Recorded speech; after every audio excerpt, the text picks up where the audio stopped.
Good morning, students. I am Shashi Verma, your English teacher, and today we are going to do a new poem, The Children's Song, written by Joseph Rudyard Kipling. Okay, as its name suggests us that it's a song sung by the children. Okay, so first we talk about the poet. Poet is Joseph Rudyard Kipling. Okay, his lifespan was 18. He was born on 1865 and died on 1936. Okay, he was born in India and educated in England. Clear? When he became one of the leading writers of his time, he was awarded the Nobel Prize for Literature in 1907. So, he was awarded the Nobel Prize in which year? In 1907. And he was since charmed generations of children and adults with his enchanting stories and poet. And at that time, he was famous among children and adults for what? For his wonderful stories and poems for the children or the adults. Okay. Then, author of the unforgettable The Jungle Book. The Jungle Book. He also wrote about the colonial India and 19th century England and America. So, his famous book is The Jungle Book. Jungle Book, and that not in the past but today also is the favorite book of the students, okay, of the children. So, now let's start reading the poem. So its first stanza is, land of our birth, we pledge to thee our love and toil in the years to be, when we are grown and take our place as men and women with our race. So what is told in this? That land of our birth means land means the earth or the place where we have taken birth, कि हमारी मातृभूमि, हमारी motherland. Okay, so we pledge means to promise, and thee, in this poem you will find word thee, thou. Okay, these are the ancient English words, or these were used by the ancient poets. Sorry. So thee means you. So यहाँ पर children are promising to their motherland. बच्चे अपनी Motherland को promise कर रहे हैं कि हम आपको टू दी कि हम आपको प्रॉमिस करते हैं.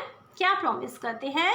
Our love and toil means hard work in the years to be, कि हमारा जो प्यार है और हमारा हार्ड वर्क है वो आपके लिए ऐसे ही रहेगा in the years to be, when we are grown and take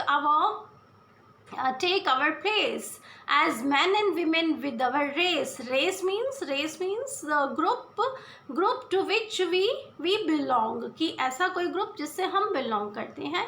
Caste, you can say according to the caste, according to the color, like this. Okay, so ये क्या कह रहे हैं कि जब हम बड़े हो जाएंगे और बड़े होकर मेन और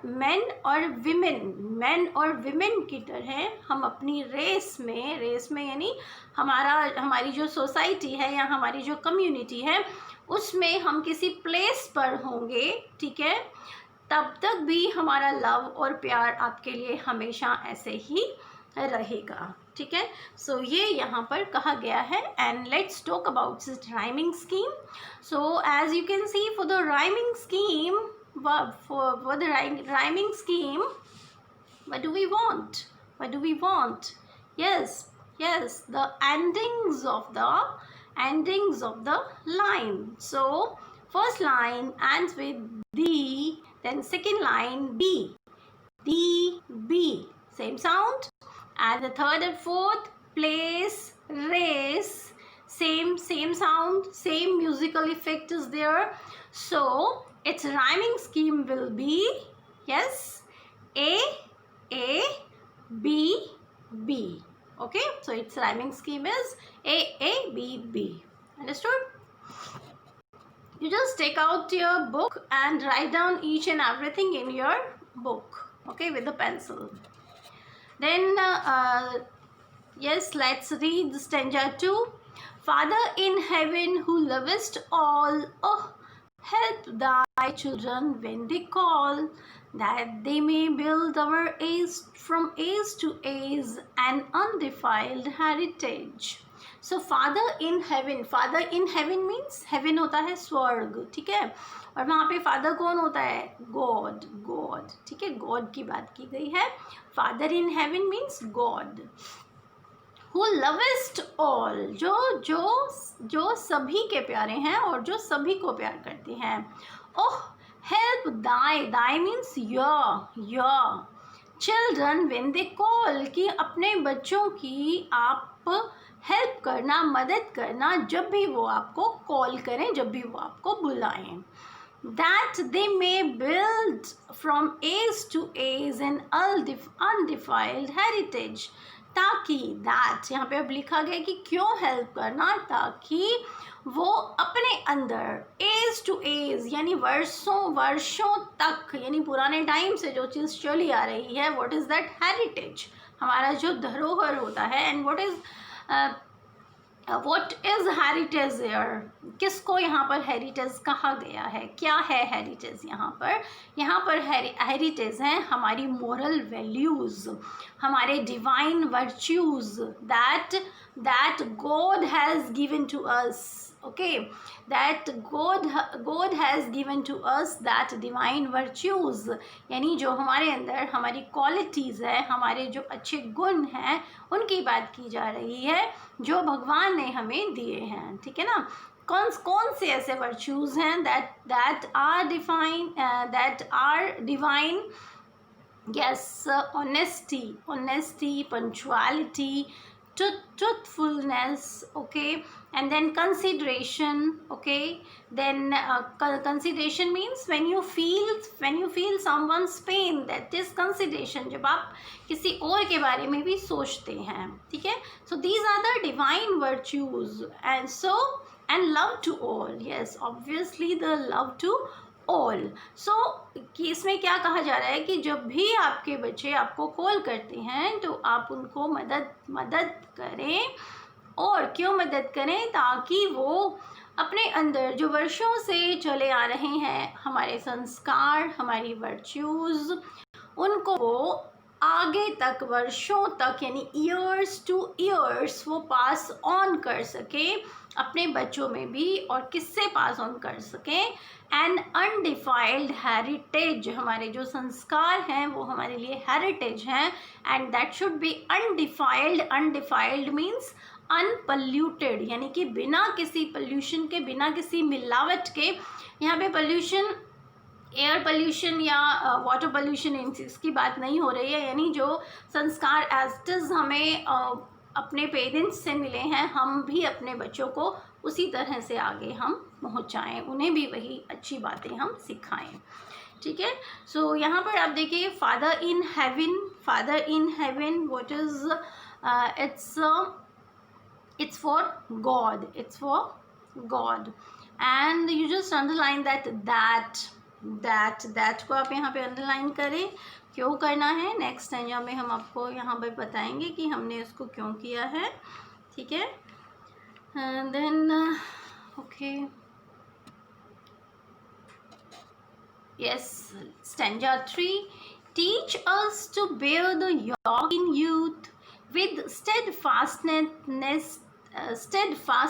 and careful truth, that in our time thy grace may give the truth whereby the nations live.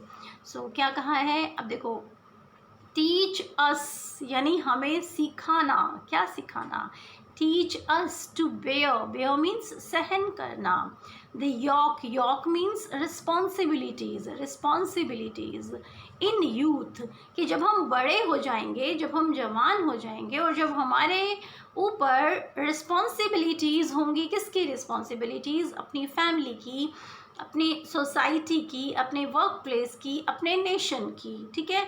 जब हमारे ऊपर ये रिस्पॉन्सिबिलिटीज़ होंगी तो हमें इन्हें सहन करना, यानी हमें इन्हें वहन करना, कि how to fulfil the responsibilities, ये चीज़ें, ये आप हमें सिखाना with steadfastness, steadfastness means with determination, कि दृढ़ता से, ये नहीं कि कुछ भी मुश्किल आ जाए तो हम छोड़ दें, ओके लीव इट, छोड़ो इसको, नहीं होता, नहीं, जो हमने सोचा है या जो भी रिस्पॉन्सिबिलिटीज़ हैं, हम पूरी डिटर्मिनेशन से, हम दृढ़ता से उसको पूरा करें, एंड केयरफुल ट्रुथ, और ट्रुथफुली, ये नहीं कि हाँ ठीक है हो गया, नहीं, हम उसको अच्छे से, हम ट्रुथफुली, पूरी सच्चाई के साथ हम उन रिस्पॉन्सिबिलिटीज़ को निभाएं।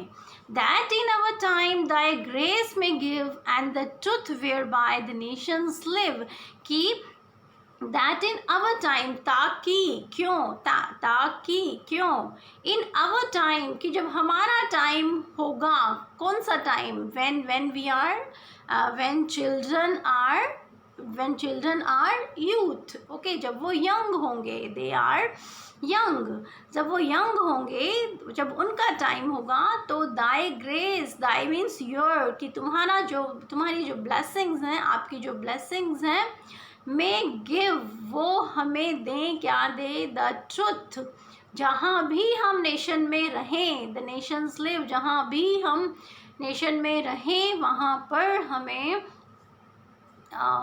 वहाँ पर हमें, हम ट्रुथनेस के साथ रहें, यानी कि हम सच्चाई के साथ रहें, ठीक है, ये यहाँ पर कहा गया है। अब देखो थर्ड स्टेंजा में आपको दैट मैंने अंडरलाइन करवाया था, यहाँ पर भी दैट को अंडरलाइन करेंगे। अब एक ये हम देखेंगे कि हर स्टेंजा में, almost in all the stanzas, you will see here that third line start with that, so it means that here is repetition, that से यहाँ पर क्या हुई है, repetition हुई है हर स्टेंजा में, ठीक है। अब यहाँ पे teach us को भी आप अंडरलाइन करें, क्योंकि after that every stanza starts with teach us, तो teach us में भी यहाँ repetition है, ठीक है, repetition है यहाँ पर। अब आगे देखते हैं। Yes, now in stanza 4, teach us, again it comes repetition, to rule ourselves always controlled and cleanly night and day, that we may bring if need arise no maimed or worthless sacrifice। क्या कहा है कि teach us, कि हमें सिखाना, क्या सिखाना, to rule ourselves, अपने आप को रूल करना, क्योंकि दुनिया में सबसे मुश्किल जो काम है ना, आप दूसरों को रूल बहुत इजीली कर सकते हो, किसी भी चीज़ से आप दूसरों को डरा के उनके ऊपर रूल कर सकते हो, but the most difficult task is to rule ourself, अपने आप के ऊपर रूल करना, ठीक है। कई बार होता है कुछ हम काम करते हैं, हमारा जो मन है वो हमारा कुछ और बात कह रहा होता है, कहता है नहीं मत कर मत कर मत कर, पर दिमाग कहता है कर ले कर ले कर ले कर ले, कुछ नहीं होता, कुछ फर्क नहीं पड़ता, सब करते हैं, है ना। तो उस टाइम पे हमने क्या किया, हमने सबकी बात मानी, हमने अपनी बात नहीं मानी, यानी कि मैं अपने आप को रूल नहीं कर सकता, यदि मैंने अपनी बात नहीं मानी, इट मीन्स मैं अपने आप को रूल नहीं कर सकता, अपने आप को कंट्रोल नहीं कर सकता, ठीक है ना। कोई दूसरी चीज़ मुझ पर हावी है, मैं किसी दूसरी चीज़ से उसके इन्फ्लुएंस में आके वो काम कर रहा हूँ, जबकि अंदर से मेरा मन उस काम को करने के लिए मना कर रहा है।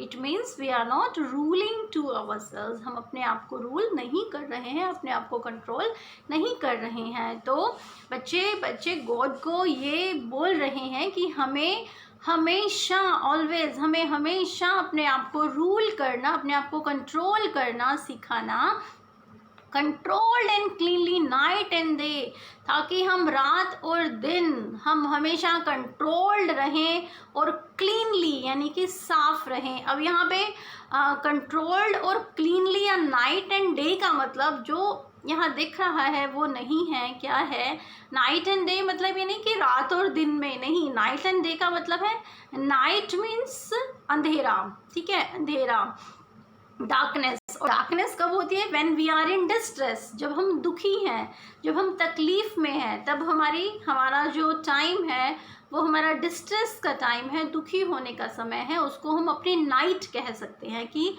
हमारी लाइफ में डार्कनेस है, अंधेरा है उस समय, ठीक है। And day means when we are happy, हमारी लाइफ में जब सक्सेस है, हम बहुत खुश हैं।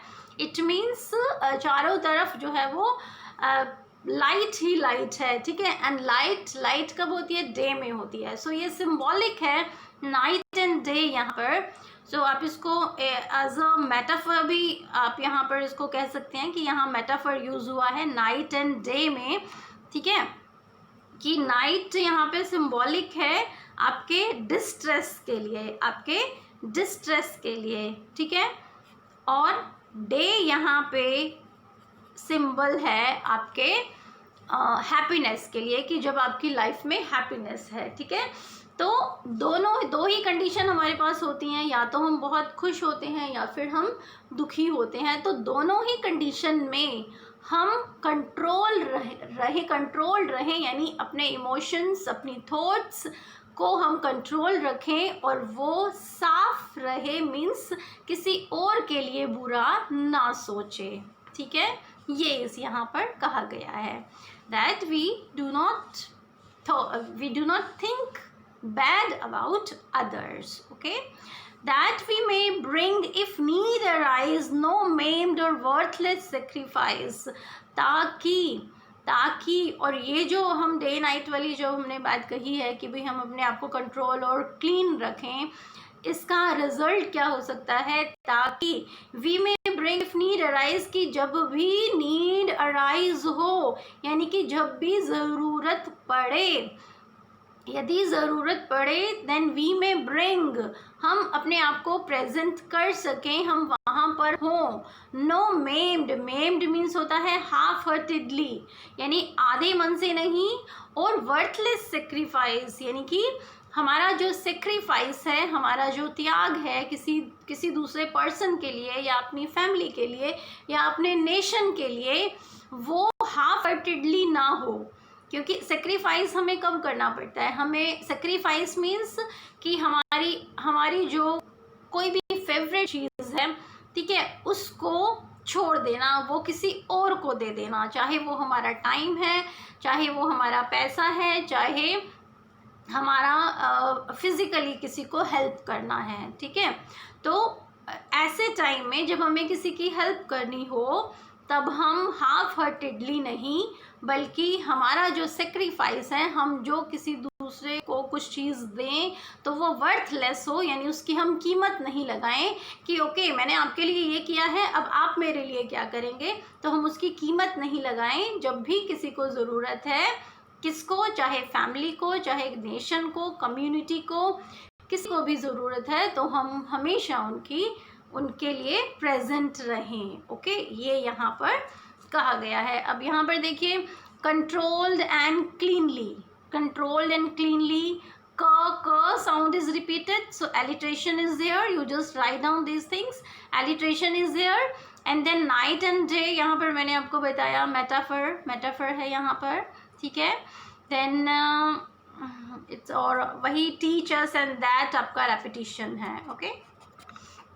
Then in the stanza 5, teach us to look in all our ends on thee for judge and not for friends, that we with thee may walk uncowed by fear or favor of the crowd. क्या कहा है कि teach us, हमें सिखाना, to look in all our ends. All our ends का मतलब है when we are doing something, जब भी हम कोई काम कर रहे हैं या करते हैं, ओके। सो हमें उसका एंड नहीं पता होता, हमें उसका रिजल्ट नहीं पता होता कि क्या होगा।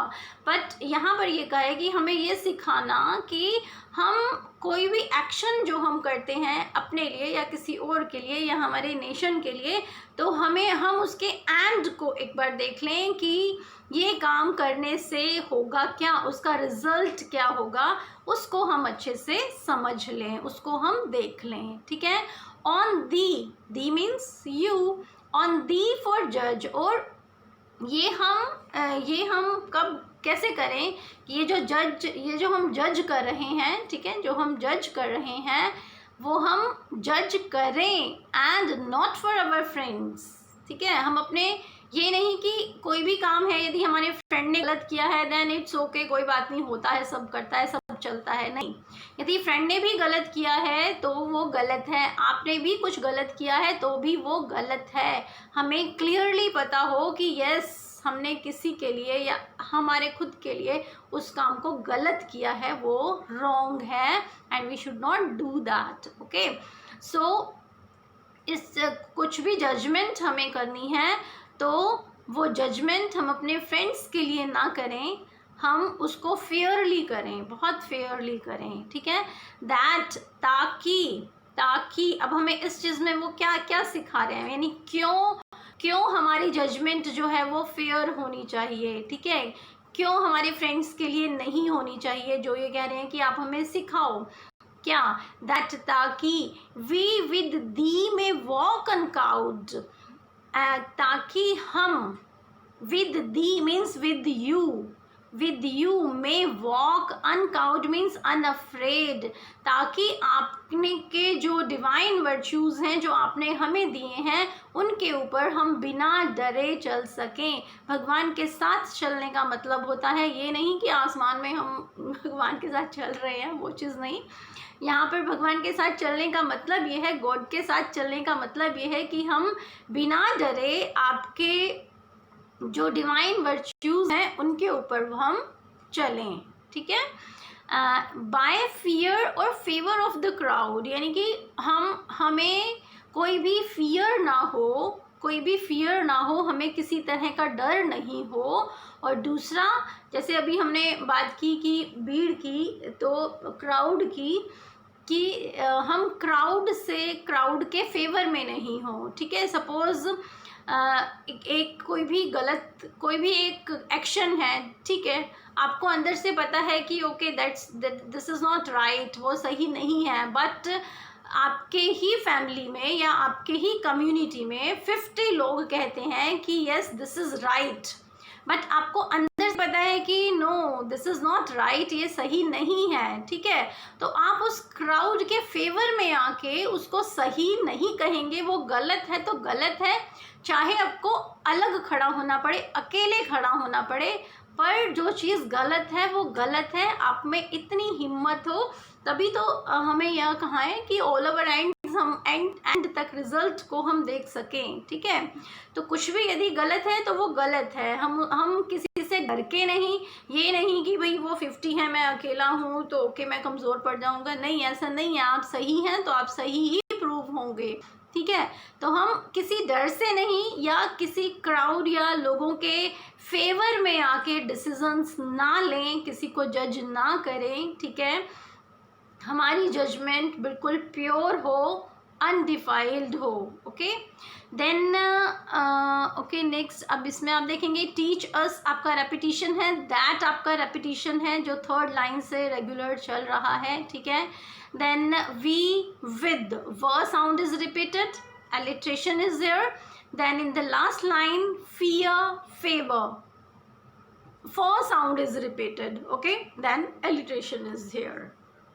Then next stanza, teach us the strength that cannot seek by deed or thought to hurt the weak, that under thee we may possess man's strength to comfort man's distress. क्या कहा है? teach us, कि हमें सिखाना, क्या सिखाना? the strength that can not seek, seek means found, कि वो स्ट्रेंथ, वो पावर जो ह्यूमन बींग्स में नहीं होती है, जो ह्यूमन बींग्स में नहीं मिलती है, ठीक है, वो स्ट्रेंथ, वो पावर आप हमें देना। बाय डीड और thought to hurt the weak, कि भैया डीड होता है एक्शन और थॉट होता है हमारे विचार, ठीक है। सो क्या कह रहे हैं कि हम बाय डीड यानी हम अपने एक्शन से या हम अपनी थॉट से हम किसी वीक को, वीक होता है फ्रीक, कमज़ोर, फ्रीक FREAK, फ्रीक या फिर कमज़ोर, कि हम किसी भी कमज़ोर को हर्ट ना करें, उसको दर्द ना दें, ऐसी हमें स्ट्रेंथ दो, ठीक है। दैट, ताकि क्या हो, रिजल्ट क्या हो उसका, दैट अंडर दी मीन्स उस स्ट्रेंथ के अंदर, वी में पजेस, हमारे पास हो, we have, possess means to have, we have man's strength to comfort man's distress, ताकि वो जो आपकी पावर है वो क्या बन जाए, वो हमारी पावर बन जाए, मैन की पावर बन जाए, ठीक है, मैंस स्ट्रेंथ बन जाए, और उससे हम क्या कर सकें, to comfort man's distress, distress होता है सोरो, दुख, ताकि हम इंसान के यानी ह्यूमन बीइंग की ऐसी स्ट्रेंथ हो जो दूसरे ह्यूमन बीइंग के तकलीफ को, सोरो को कंफर्ट कर सके, उसको ख़त्म कर सके, ठीक है। सो ये यहाँ पर स्ट्रेंथ की डिमांड की गई है कि ऐसी स्ट्रेंथ आप हमें देना ताकि हम अपने हमारे एक्शंस और हमारे थॉट भी बिल्कुल प्योर हों, कंसिडरेट हों, दूसरों के लिए सोचें, पुअर को किसी भी वीक को, नॉट पुअर, किसी भी वीक को हम हर्ट ना करें, ठीक है, ऐसी पावर हम में हो ताकि कोई भी मैन अपनी स्ट्रेंथ से किसी दूसरे मैन के दुखों को दूर करे, ठीक है। सो ये यहाँ पर कहा गया है, और इसमें भी आप टीचर्स और दैट का रेपिटेशन है यहाँ पर, ठीक है। Next, teach us delight in simple things, delight means happy, to be happy, so teach us to be happy in the simple things, कि हमें सिखाना कि हम छोटी छोटी चीज़ों में कैसे खुश हों, ठीक है, मतलब हमारी खुशी के लिए ये नहीं है कि हाँ भाई बहुत बड़ा महल बन जाए हम तो तब खुश होंगे, ठीक है, तो छोटी छोटी चीज़ों में भी हम अपनी खुशियों को ढूंढें। क्या आज ये पॉम समझ में आ गई? Oh my god, I am happy. So छोटी छोटी चीज़ों में हम अपनी खुशियों को ढूंढें, ठीक है, हम खुश रहें। एंड मर्थ, यस, ढूंढे वर्ड भी गलत है, because happiness is in us, happiness हमारे अंदर होती है, we have to just create it, हमें उसको बनाना होता है, ढूंढना नहीं होता है, ठीक है, ढूंढना गलत वर्ड है, sorry for that. So mirth that has no bitter springs, mirth होता है अम्यूजमेंट, हैप्पीनेस, अम्यूजमेंट, ठीक है, लाफ्टर, एंड बिटर स्प्रिंग्स। अब बिटर स्प्रिंग्स का यहाँ पर क्या मतलब है, देखो स्प्रिंग्स सिंबल होता है, स्प्रिंग्स मीन्स जो स्प्रिंग सीजन जो होता है जब बहुत सारे फ्लावर्स ही फ्लावर्स होते हैं, स्प्रिंग आई थिंक बसंत को स्प्रिंग कहते हैं, यस। सो जो फेब मार्च में जो सीज़न आता है और हर तरफ फ्लावर ही फ्लावर होते हैं, बहुत ग्रीनरी होती है उस टाइम पे, ठीक है। तो जो स्प्रिंग है वो हैप्पीनेस का सिंबल है, हैप्पीनेस का सिंबल है। जनरली हैप्पीनेस को डिफाइन करने के लिए हम स्प्रिंग को यूज़ कर सकते हैं, ठीक है। बट यहाँ पर कहा है बिटर स्प्रिंग, बिटर मीन्स कड़वा, बिटर मीन्स कड़वा, ठीक है। तो बिटर स्प्रिंग का मतलब क्या हुआ, कड़वी स्प्रिंग नहीं, इट मीन्स कि वो मीन्स स्प्रिंग क्या, कि spring but bitter springs means when someone is in sorrow, जब कोई दुखी है, जब कोई दुख में है, ठीक है। भाई हम तो हैप्पी हैं, ओके, हमारी स्प्रिंग्स है, पर दूसरों के लिए वो स्प्रिंग नहीं है, वो बिटर स्प्रिंग है। यानी यदि हम किसी चीज़ को लेकर खुश हैं तो सपोज किसी भी कोई भी सक्सेस हो सकती है या कोई ऐसी चीज़ हो सकती है जिससे दूसरों को दुख हो, ठीक है। तो हमें दूसरों के दुख में खुशी नहीं ढूंढनी है, जैसे कई बार हम दूसरों को कुछ गलत शब्द कह देते हैं, ठीक है, कुछ गलत शब्द बोल देते हैं। वो गलत शब्द बोल के हम तो बहुत खुश हो जाते हैं कि ओके यस मैंने बदला ले लिया, मैंने कुछ गलत कह दिया उसको, ठीक है। बट उन गलत शब्दों से आप तो खुश हैं, बट दूसरे के ऊपर क्या असर हो रहा है हमें उस चीज़ का ध्यान रखना है। हमें अपने एक्शंस से, हमें अपनी सोच से, या हमारी हैप्पीनेस दूसरों के दुख के ऊपर, दूसरों के डिस्ट्रेस के ऊपर खड़ी ना हो, ठीक है। सो बिटर स्प्रिंग यहाँ पर एज अ मेटाफर यूज हुआ है, एज अ मेटाफर यूज हुआ है। बिटर स्प्रिंग्स मीन्स कि the spring that is yes spring for us but for others it is bitter spring, यानी हमारे लिए जो चीज़ खुशी है वो दूसरों के लिए दुख भी हो सकती है, ठीक है। तो हमें दूसरों के दुख में खुश नहीं होना है, हमें उनकी फीलिंग्स को समझना है। Then forgiveness free of evil done and love to all man neath the sun, क्या करना है कि जिसने हमारे साथ बुरा किया है, जनरली हम क्या करते हैं, उसने मेरे साथ बुरा किया, उसने मेरी शिकायत लगाई, अब मैं भी जाके उसकी शिकायत लगा देता हूँ, करते हैं ना हम आप लोग ऐसा।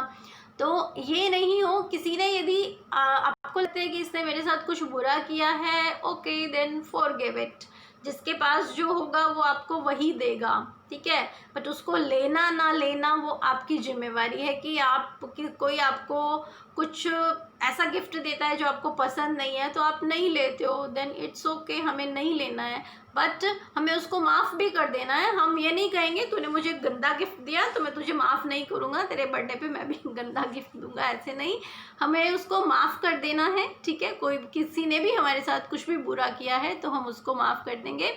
और कैसे माफ़ करेंगे कि जो भी उसने गलत काम किया है वो हमारे दिमाग से भी निकल जाना चाहिए, ठीक है। And love to all man, और हमें हर इंसान को प्यार करना है, that is neath the sun, यानी कि नीथ द सन कौन है, all the human beings are neath the sun. Neath means beneath, beneath नीचे, सन के नीचे, सभी सनलाइट सन ऊपर है, सभी नीचे हैं, तो इट मीन्स हमें हर ह्यूमन बींग को प्यार करना है, ठीक है।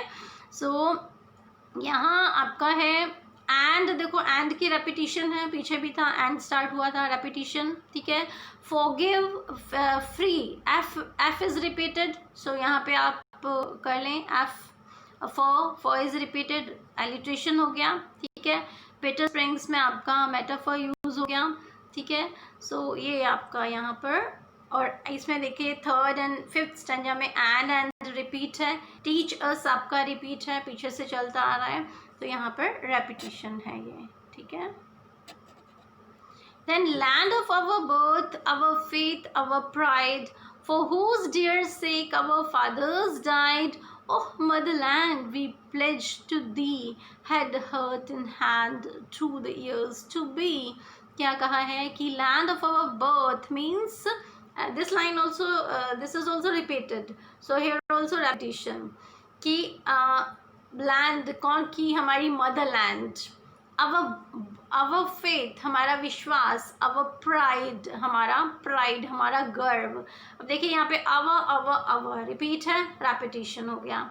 for whose dear sake our fathers died, our fathers का मतलब है यहाँ पे ancestors, हमारे जो पूर्वज हैं वो अपने देश के लिए मर गए, उन्होंने अपनी जान दे दी। ओह मदरलैंड, अब बच्चे भी कह रहे हैं कि oh motherland, we pledge to thee, हम भी आपसे प्रॉमिस करते हैं, head, heart, head, through the years to be, कि हम भी आपको सर्व करेंगे, हम भी आपकी सेवा करेंगे, हम भी आपको सर्व करेंगे, through our head means not this head means our thoughts, through our thoughts, our opinions, okay, and through our hurt means our feelings to the nation, feelings to others, okay, and then through our hand means our deeds, our actions, हमारे काम, ठीक है। तो यहाँ पर कहा है कि हम अपने thoughts, हम अपनी फीलिंग्स जो हम महसूस करते हैं, हमारी फीलिंग्स और हमारे हैंड यानी हमारा एक्शन, और हैंड यहाँ पे आपका थ्रू मनी भी हो सकता है, हम आपको हमेशा सर्व करेंगे, हम हमेशा आपकी सेवा करेंगे, ठीक है। सो फटाफट से यहाँ पे हम देख लेते हैं क्योंकि टाइम ज़्यादा हो गया है। Yes, so head, hurt, hand, H, ह साउंड इज रिपीटेड, तो आपका एलिट्रेशन हो गया यहाँ पर। और सेकेंड, हेड, हर्ट, हैंड, तीनों सिंबॉलिक हैं थॉट, फीलिंग्स एंड एक्शन के, ठीक है। सो मेटाफर यहाँ पे हो गया, इनका कंपैरिजन उससे किया गया है। सो यहाँ पर मेटाफर आपका यूज हो गया, ठीक है। आगे चले। Yes, then okay, the figure of speech used here, rhyming scheme as I told you, AABB, alliteration, repetition and metaphor. Okay students, then next is the central idea of the poem. What is the central idea? The central idea of the poem is that God is supreme power. क्या इसका central idea क्या है कि God एक supreme power है। ही only, क्योंकि पूरी जो पोम है वो दैट इज मीन्स वो पूरी जो है वो गॉड के चारों तरफ, या इट्स लाइक अ प्रेयर है वो कि भगवान से बच्चे कुछ मांग रहे हैं, ठीक है। सो एक सुप्रीम पावर के लिए ये पोम है, so it's like a prayer. So he only can give power to human beings to love, to help and consider each other's pain, and to keep the moral values or divine virtues as the undefiled heritage to pass on to their children. क्या कहा है इसमें कि केवल वही means God ही ऐसे हैं जो ह्यूमन बींग्स को पावर दे सकते हैं, दूसरों को लव करने के लिए, हेल्प करने के लिए, उनके पेन को समझने के लिए, अपने मॉरल वैल्यूज़ को मीन्स सेफ रखने के लिए, या हमारी जो डिवाइन वर्च्यूज़ हैं उनको अनडिफाइल्ड हम अपने ऑफस्प्रिंग्स तक, अपने बच्चों तक हम पास ऑन करें, ठीक है। He can only strengthen them, वही उन्हें स्ट्रेंथन कर सकते हैं किन्हें, बच्चों को, to serve their motherland with their positive thoughts, considerate feelings and with their good deeds, ताकि जो बच्चे हैं वो अपने मदरलैंड को सर्व करें अपने पॉजिटिव थॉट्स के साथ, अपनी कंसिडरेट फीलिंग्स के साथ, एंड विद देयर, और अपने गुड एक्शंस के साथ। Okay, so this is the prayer sung by the children for the God. I hope you understand students. Okay, thank you. Happy learning.